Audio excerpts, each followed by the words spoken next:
Hey everybody, I'm coming to you live from a new location for a little while. I'm in Canada right now, and we we've been in the smoke. We were in the smoke up until a couple days ago. I don't know if you heard, but there were these intense, very serious wildfires in northwestern Ontario, and they were just blowing down this way, and they affected, they went down into the U.S. and affected all the way down to New York City. Anyway, I've never been in a situation like that before where you can't see the sun. I mean, it's like a nuclear winter or something. It was crazy, and couldn't be outside, and I was quite affected by the smoke, actually. I'm still kind of, I don't know if you can hear it in my voice, but I'm still like, my body is getting rid of all of the microscopic particulates, and don't feel 100% back to normal yet. Anyhow, I'm inspired to speak about sacred relationship, authentic relationship today. Because the most important relationship in my life is unconventional. And all of this stuff is really coming up for me right now, and I think that is a really important conversation to have around moving from attachment, which is what most relationships are based on, to love. What is that? Authentic love, We have been, as a part of our programming and a part of, living in this world of inversion where we are not connected to our power naturally. This parasitical overlay manifests in the form of our relationships as well. Hello. And we've been taught, along with everything else, like what relationships should look like. And so most of us inherited a blueprint for a relationship that long before we were ever even in a relationship, what it was supposed to look like, I mean, not in every case, but very, very commonly, marriage, that a marriage is supposed to be forever, and there's exclusivity and sacrifice and, of course, compromise, and that the success of a relationship, at least an intimate relationship, is measured by longevity, and that a failure is measured by the ending of it. And and I think that we've confused duration with depth. Because we all know, we all have examples in our own lives of relationships that have lasted a really long time, but the people are miserable and they have had to sacrifice parts of themselves, sacrifice who they really are, who they really could have been, for the sake of staying in a relationship. So this happens all the time. Duration of a relationship is not necessarily a measure of its success. If our measure of success in life has to do with knowing ourselves and growth, right? So I feel like there's a big cultural assumption that length of a relationship or duration of a relationship is should be a measure of depth, when it isn't necessarily. Unfortunately, I've seen people who determined to stay together no matter what become more and more shallow, because they become less and less themselves in order to preserve the relationship, in order not to rock the boat. I can think of several couples just coming to my mind in my life and experience. So we were really, because of how we grew up and our wounding and our unresolved stuff, most of the relationships that we have as we are growing are built around getting, right? Getting our needs met, getting security and validation and feeling a sense of belonging, getting a sense of identity through another person, getting financial stability. That's still, very common. And also just not being alone, right? Some people would just rather not be alone, and so they will, find a relationships to avoid being alone. Look, none of these things make us bad. They don't make us wrong. They're human, but these are different from love, right? From authentic love. Love. Sorry, guys, I just have like so much in my sinuses right now. Love gives, and neediness tries to get. And we're taught that culturally, we got to get something. We got to get something out of a relationship. I'm not getting what I need. How many times have you heard that? Not because need is wrong, but because need often comes from an unhealed place in us. All right? The purpose of relationship is not possession. The purpose of relationship is not possession. It's not control. The purpose of relationship is revelation. Revelation of your inner workings, of the other person's inner workings. The relationship is not here to complete us. Remember that whole thing from Jerry Maguire, you complete me, you complete me. Talk about sending like a whole disempowering message to millions and millions of people. It's not here to complete us. It's here to reveal us. Every relationship is a mirror. It's a mirror, potentially.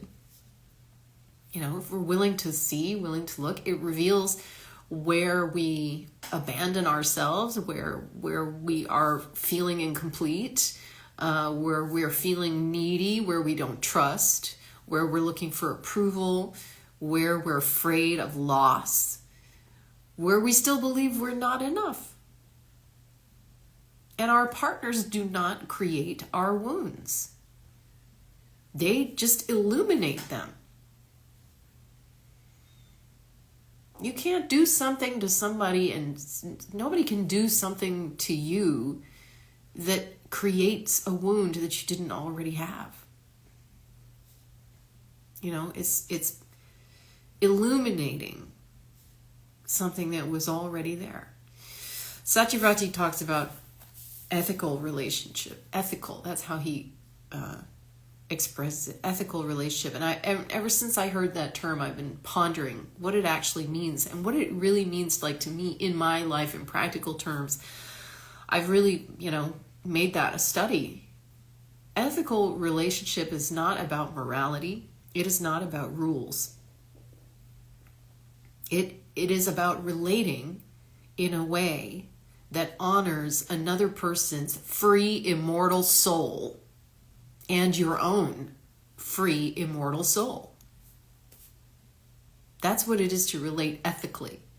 And it doesn't, we're not talking about just intimate relationships. Any relationship can be ethical in that sense, right? Honoring another person's and your own free, immortal soul.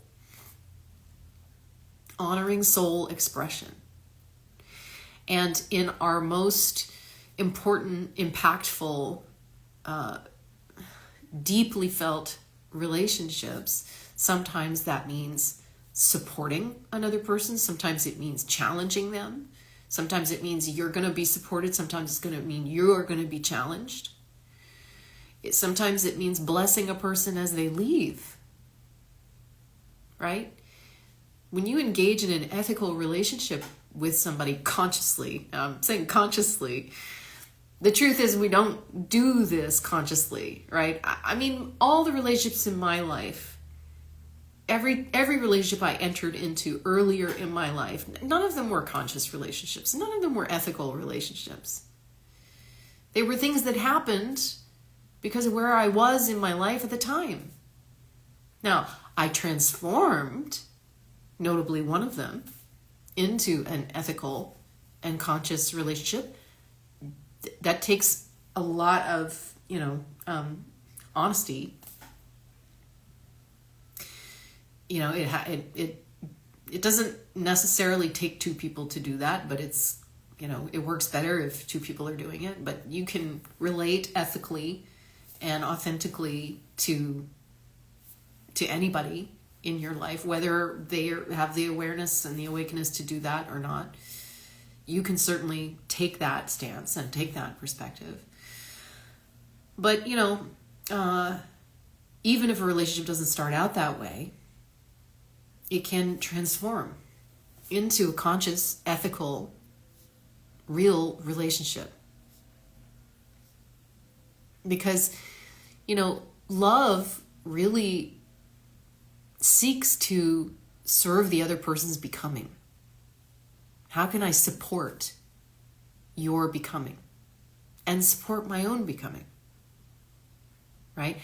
And the amazing thing is that whatever supports our becoming supports another person's becoming. It's like, Polonius said, to thine own self be true, and therefore thou canst not be false to any man.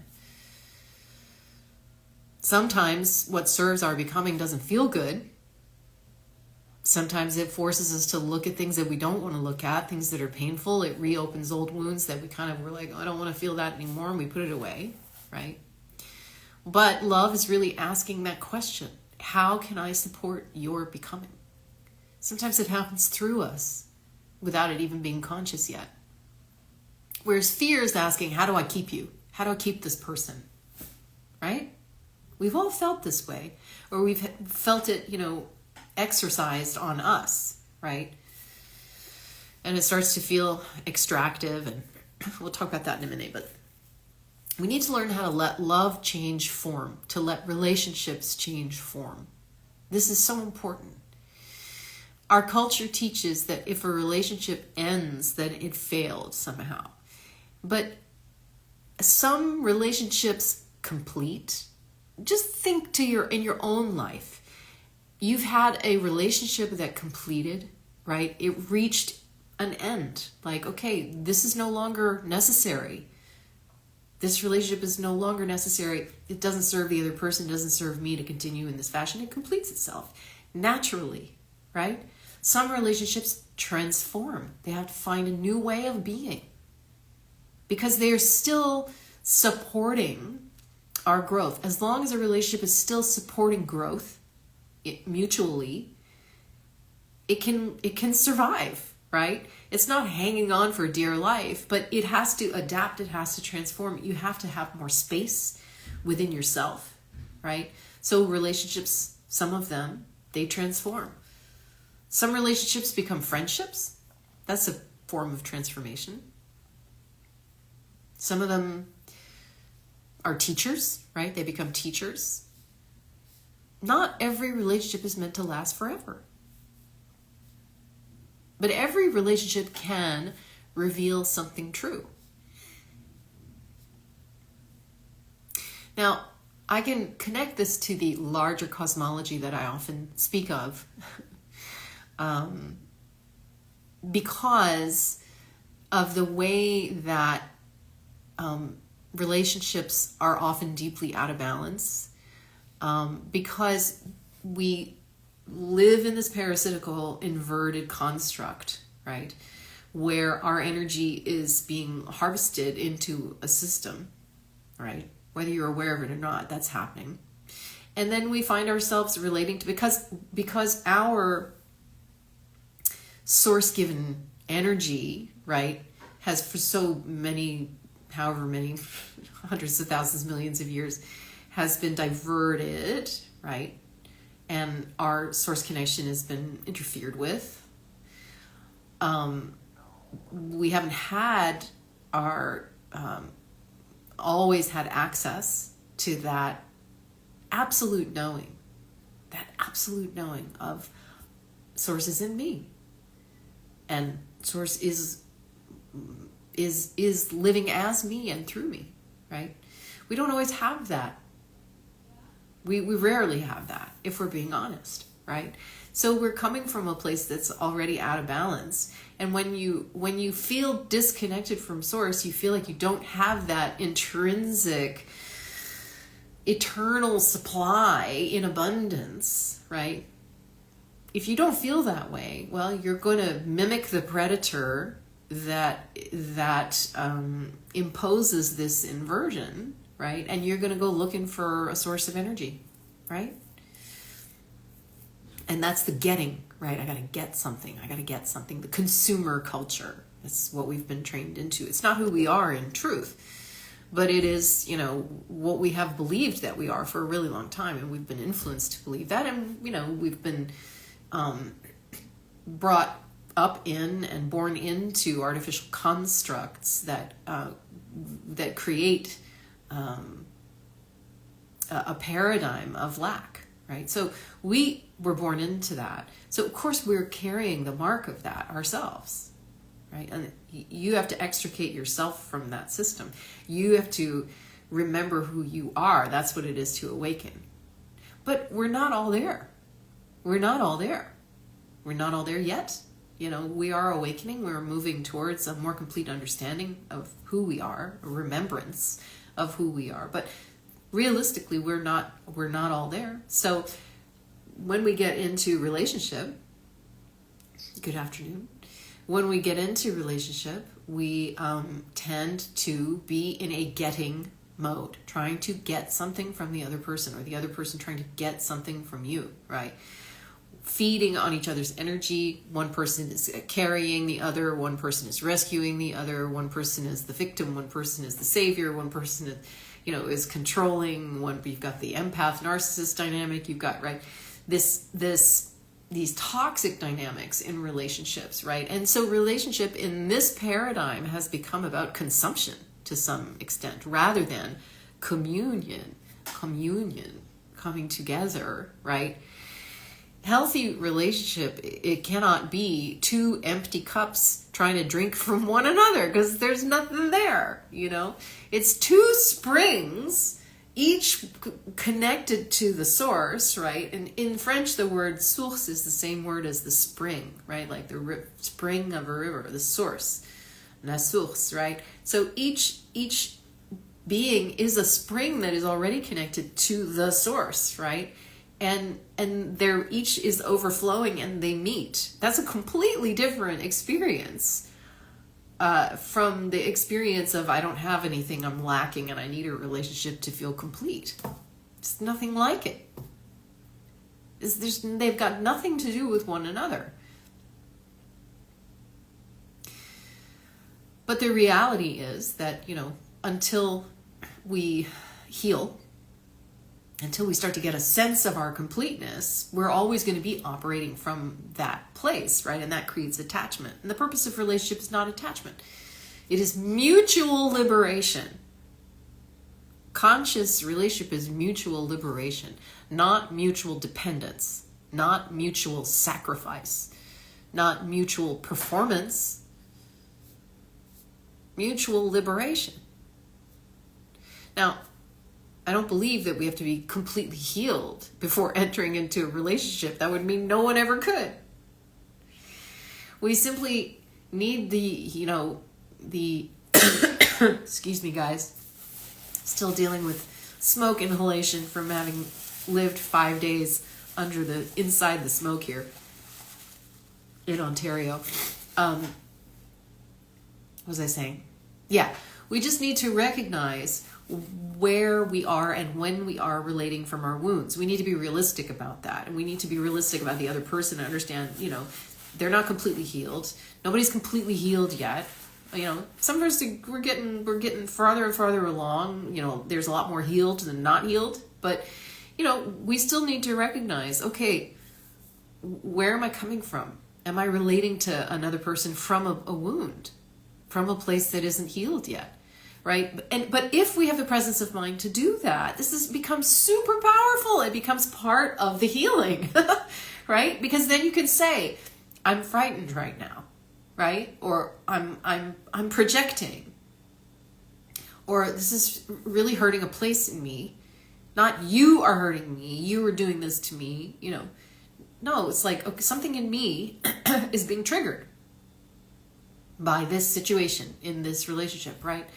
You can admit that you're not seeing clearly. You can admit that you're reacting. That is so sacred.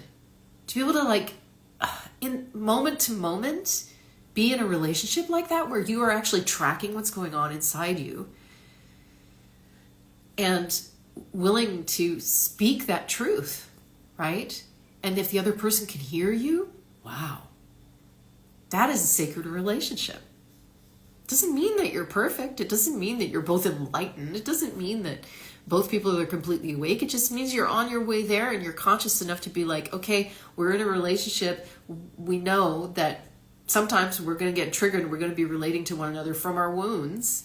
And let's track that. Let's make sure that we don't lie to ourselves, that we don't lie to one another and like try to, you know, live in an illusion where we try to, you know, live a fairy tale relationship that has nothing to do with reality. Right? Conscious relationship is not the absence of wounds. It's the willingness to take responsibility for them together. You know, just unbend our pride and our ego and whatever else it is we've got going on. And realize that other person is a mirror. Absolutely a mirror. So when this current of awakening inside relationships meets the current of social templating, it can be kind of interesting. You know, sometimes our deepest, most profound relationships do not fit the cultural template. You know, I was saying earlier, my main relationship is unconventional because it doesn't fit what other people expect. You know, authentic relationships have to be allowed to move, to breathe, to find themselves, to transform, right? Not every relationship that is true. I'm going to even go so far as to say that most relationships that are absolutely true, that are really being true, are not going to look conventional. Some may not last forever. Some may not be easily explained. They may not make sense to other people. That is okay. That is okay. Other people don't get access to you automatically. You know that? Other people don't get access to your relationship automatically. It's not a given. And if you are in an ethical, authentic relationship and you are doing your very best to be conscious and your relationship does not fit the social mold or the cultural mold, well, then at some point you have to contend with, you know, other people's expectations or not, but you're going to run into them. And, you know, you sometimes you have to put some boundaries up. Truth does not need social approval to be true. And nobody knows that better than, you know, two people who are in an ethical relationship.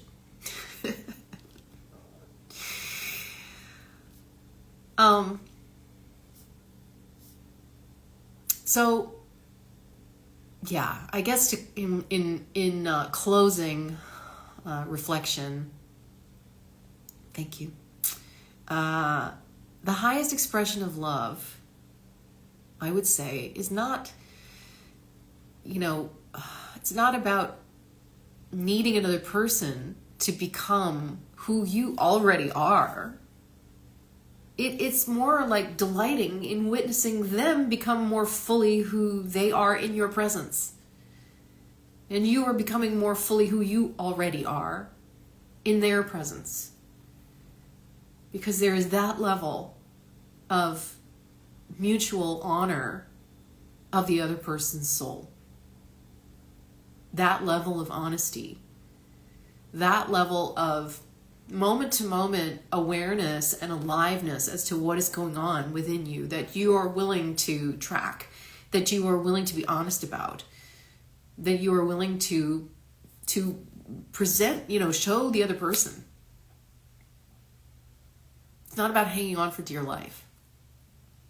Oh, we have to stay married, we have to, whatever, we have to, what will people think, no. It's a very, very, what we're moving into now and what we must move into now is so different from the old paradigm. People used to build a cage together. So I'm staying in my cage no matter what. And I'll do whatever, I'll distort myself in whatever way I need to so I can keep my cage with this other person. And I've seen people bend over backwards and distort themselves so that they could keep a conventional, mask on a relationship.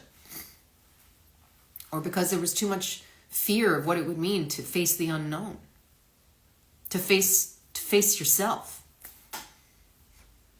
Yeah. So we can't be doing that anymore, if we want to continue to move with this energy, right?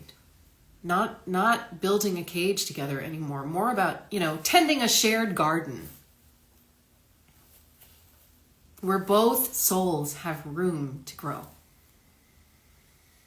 You have enough spaciousness within yourself to witness another person in their growth, in their soul expression, and not need to have control over that, not need to have ownership over that.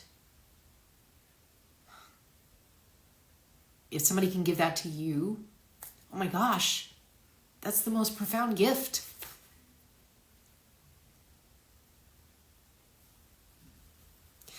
So it means you stay in orbit around each other for the right reasons, not the wrong reasons. Sacred relationship is not about finding someone who never leaves. It is about, becoming someone who can love without possessing.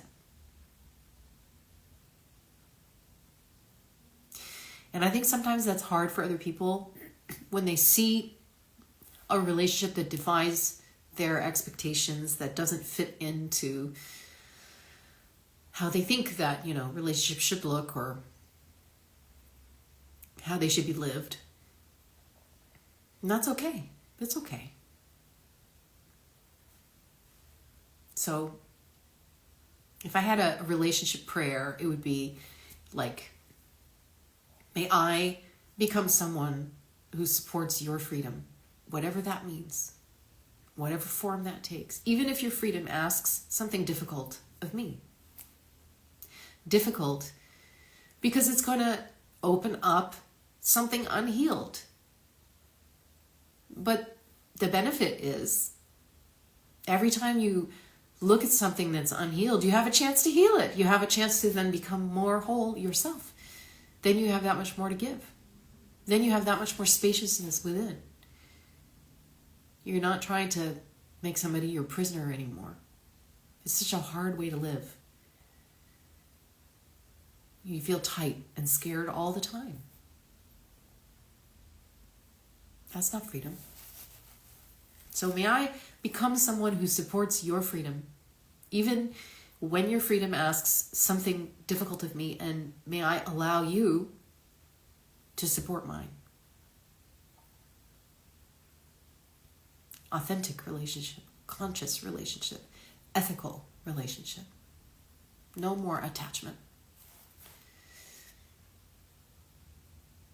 That is the awakened expression of relationship.